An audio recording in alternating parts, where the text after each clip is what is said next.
I would like to invite up our guest speaker. She was the former spokesperson for the 2016 Trump campaign, and she is now running for House District 33 in the great state of Texas. Please welcome Katrina Pierson.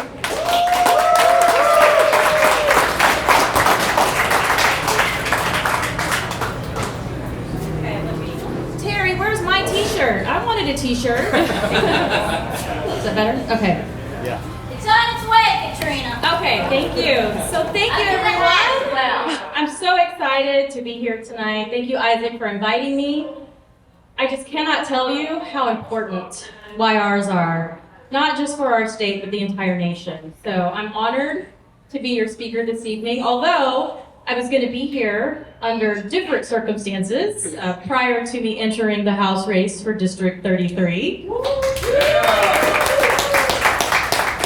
But here we are. But I would like to keep this talk more about, what I think and what the future needs and your help. And maybe we'll do a little campaigning towards the end. But for those of you who don't know me, as Terry mentioned, I was around way back in the Tea Party days, and if you're going, she looks kind of familiar, it's because I was the one on TV every day on a panel of 5 against 1, taking the arrows for then businessman Donald Trump. Mm-hmm. And, that was a lot of fun. I should write a book just about going on CNN. But politically, it was really the Tea Party movement where I began, going to meetings just like this. Going to Republican events, grassroots events, Republican Party events. And, from there, I served on boards and commissions in the local government. Then I served the lieutenant governor on his advisory board. And then I went on to serve the greatest president of our lifetime, Donald John Trump.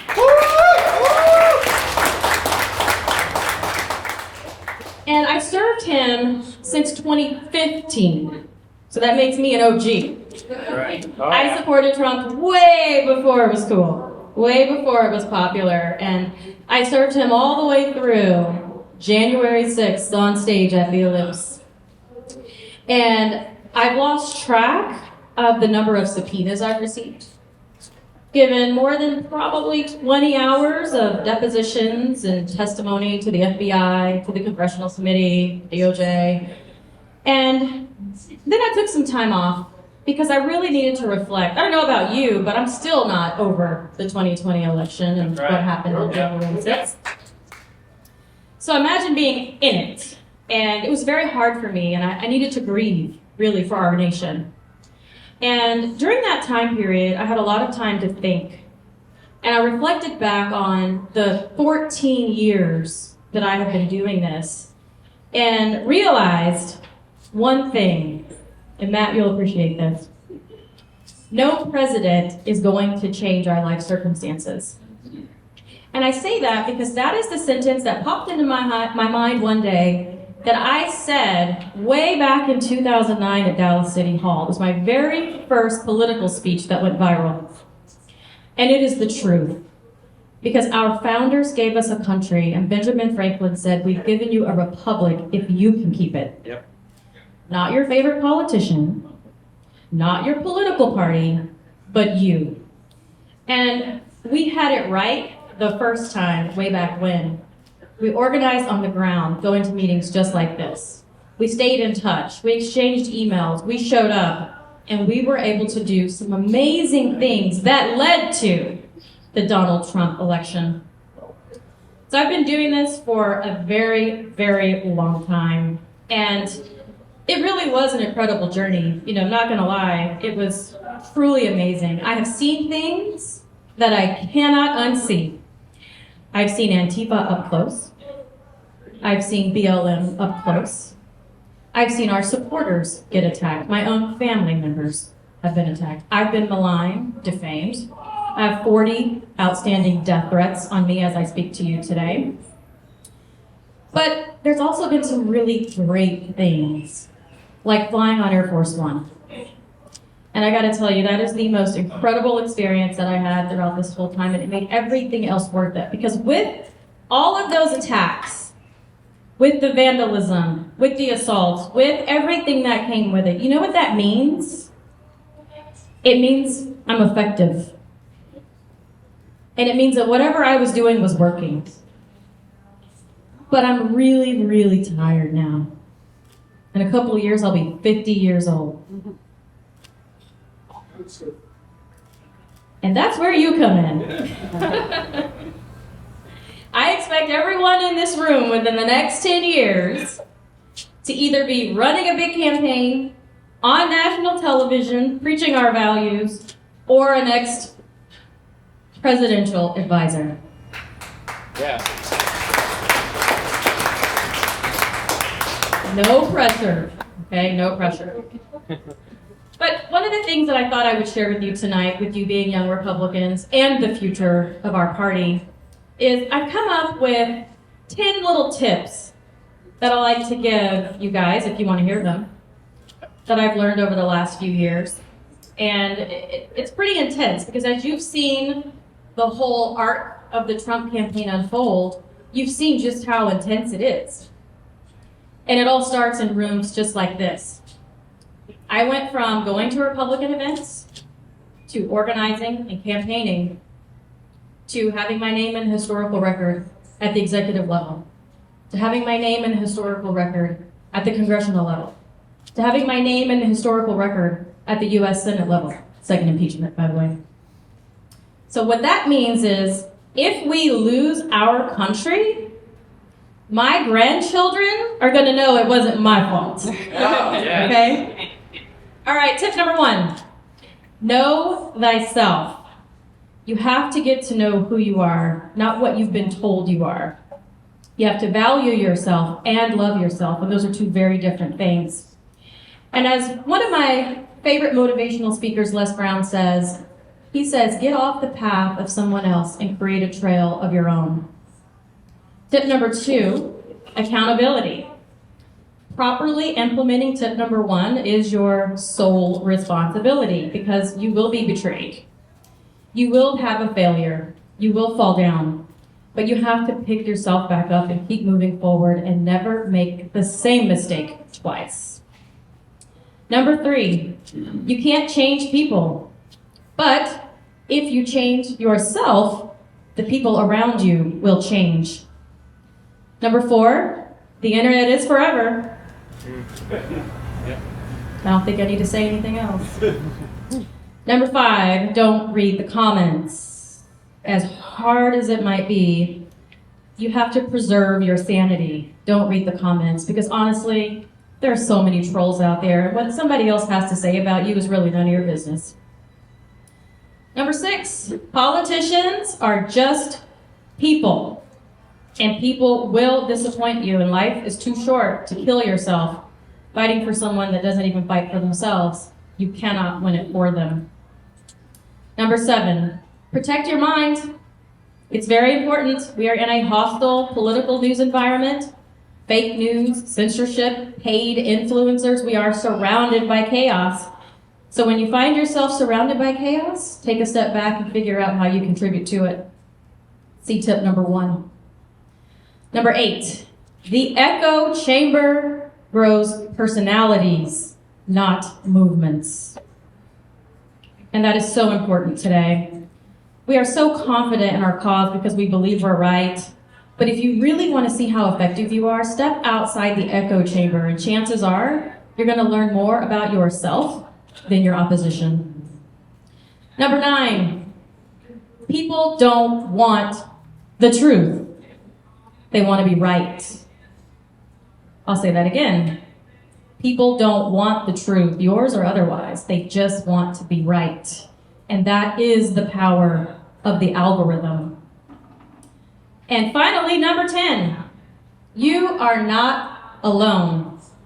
I will tell you that just one person standing in the body of Christ is more powerful than millions combined. Yes. So I'll be the first to admit that, it's not easy. And it can be daunting. It can be disturbing, but it's also very fulfilling. And it's very humbling. And it's very exciting at times. And, my plan was not God's plan, apparently. I came from the healthcare field. And I didn't come from an affluent family. I didn't have a pedigree to protect me when I was growing up. I had to learn like everybody else. I was just this poor little girl living in the projects, not poor like today with flat screen TVs and cell phones, but like dirt poor. And people would say to me, how did you go from healthcare to, the White House? That's really kind of cool. How'd you do that? And I said, you're asking me the wrong question. The question is, how did I go from the projects to the White House? Because everything in between is just a part of the journey. And I actually have a story about that. It took me a really long time to figure out how in the world did I go from this person who didn't have any money, no name, no pedigree, to sitting behind the resolute desk in the Oval Office. So, would you like to hear that story? Yeah. All right. So, I will tell you that there was a little girl who profoundly changed my life. And from the moment I met her, my life has never been the same. And she's the reason why I dedicate so much of my time to our young staff that come to our office, and why I keep in touch with all of them today. When I met her, she was 14 years old, out in rural Texas. She had red hair, blue eyes, freckled all over, and she was pregnant. Not to mention terrified. And she was afraid because she was her father's only daughter. And she had to go and tell him that she was pregnant. And when she did, he told her that abortion was not an option. So she was forced to give birth at 15 years old. And listen to God's plan for her, because when she was told that she had to give birth, she was sent off to another state to her maternal grandmother's house to give birth, to give the baby up for adoption. And during that time period, the nurses made a mistake after the baby was born and took her into the room where the mother got to hold the baby, see the baby, feed the baby. The nurses realized rather quickly that a mistake had been made, so they rushed into the room to take the baby out of the room so the mother could not bond any further. At that same time, her parents were going into the room to see her, but then also saw their very first grandchild. A few weeks later, just before the deadline passed for her to change her mind, she called home and told her dad, I really want to keep my baby. And her father said, okay, we'll come and get you. And here I am. And that's why I'm a native Texan. I was just born in Kansas. Because Texas at the time did not have a method to adopt biracial babies. So they had to send my mother to her grandmother in Kansas. So I don't care what you say, I am a native Texan, all right? Yeah. But look, I had a 15-year-old mother, and I'm not going to glorify that because it was very, very hard and difficult, and it was rough, and I wouldn't have wished my childhood on anyone. But looking back, I know now that my life was training, as is yours. God does have a plan for all of us, and that was his plan for me. So I am pro-life because I have one. And since we are here on our own journey, we as conservatives we absolutely must, now more than ever, continue to fight to protect our values that are outlined in the United States Constitution: life, liberty, and prosperity. And in Texas, we take those values to heart, and we live by those values. And that is why, when we hear about this handful of Republicans who are joining unanimously with Democrats to abandon our values, the alarm bells should be going off in our state. As many of you have realized, we have serious problems in Texas. And when they do things like joining Democrats to impeach the most conservative attorney general in the nation, literally doing George Soros's work for him, voting for gun control, and voting to prevent parents from choosing an education for their children. So that's why I'm running in House District 33, because Justin Holland has abandoned the district. And during a time when we know Texas is going to be under attack, the Democrats are going to put $100 million in this state next year. Texas is their prize. And so Justin hasn't just abandoned the people of District 33.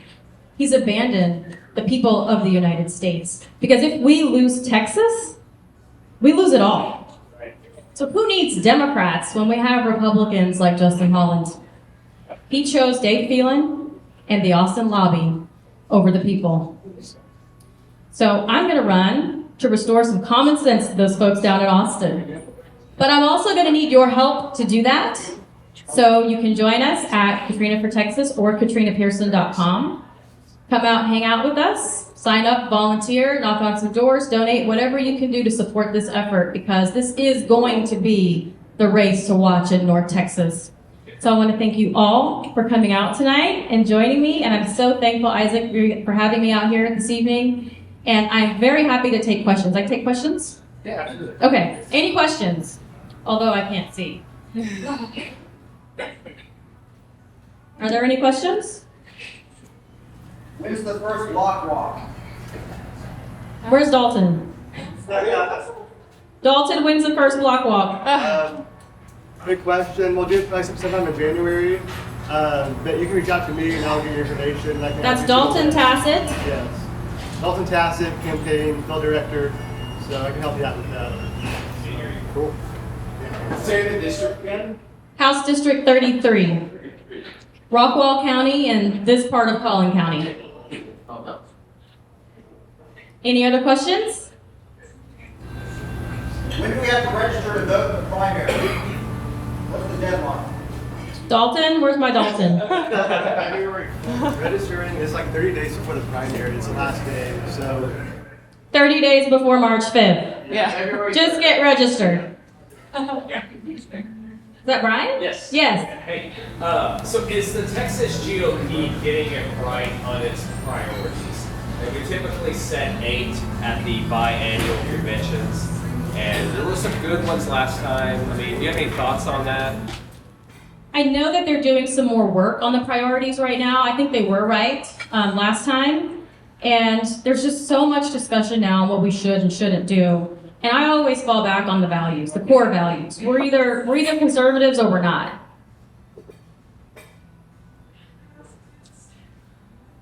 Any other questions? Oh, I can't see. Oh. When is your next speaking event? The next speaking event, that is a good question. I know we have 2 events tomorrow. What I've done is I've also put up a Katrina for Texas Instagram, so all announcements will be going out on Facebook and Instagram at Katrina for Texas. I'll also post from my personal Twitter at Katrina Pierson also. And we're going to have some meet and greets that are being scheduled as we speak. So we'd love to have you all come out and meet everybody and just have fellowship and, you know, let's retire Justin Holland. Right. All right. Thank you all so much. Woo!